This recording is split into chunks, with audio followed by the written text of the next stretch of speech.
So hello guys, welcome back again sa aking YouTube channel. So ito ay 2018 Chevrolet Silverado. So meron siyang airbag. Umilaw yung airbag light. Tinignan ko sa computer, sa scanner. Kailangan ko ng scan tools, scan. Kailangan ko ng MDI, multiple diagnostic interface. Ito yung ginamit kong scanner. So ang binasa ng scanner guys ay itong sa may airbag ay itong rollover protection disable switch circuit high voltage or open, high voltage open. So makikita itong balikarin siya. So makikita itong rollover switch sa glue box doon guys. So balian dito yung guys yung sa rollover switch sa may glue box na ta. So bali ito yung rollover switch nya.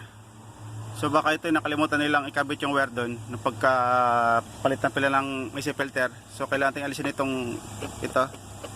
Yung tornilyo na to. Ano yan eh? Apat yan. Meron itong dalawa sa baba. Dito isa, dito isa. Bali apat yan guys. So alisin muna natin itong apat na yan na bolt. Saka natin makita itong, saka natin alisin to. So yan, natanggal ko na yung mga bolt nya. Apat. Dalawa sa taas, sa baba dalawa din. So ating takip, ating ang hilahin to guys. Ating titinan kung natanggal ngayong wire. So yun nga guys, oh. Tanggal yung wire, yan oh, diyan na nakakabit yung switch. Yan ang dulo ng switch. So saan yung wire? Ayun. Ito yung wire. Ito yung wire ng sa rollover switch, nakalimutan na ikabit. So ito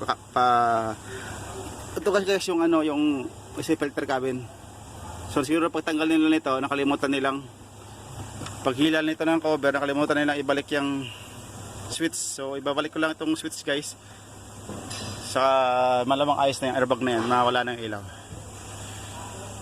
So yan guys, kinabit ko na yung, binalik ko na ulit yung cabin, yung glue box. So bali nawala na yung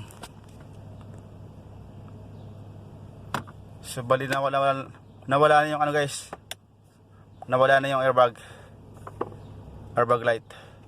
So yun ang naging problema, natanggal yung switch. So yun, natanggal ang switch, so wala na. Pas ito kanina na current ito, so ngayon history na lang. So okay na yan guys, kiklear ko lang ito, kiklear ko na lang, so okay na to.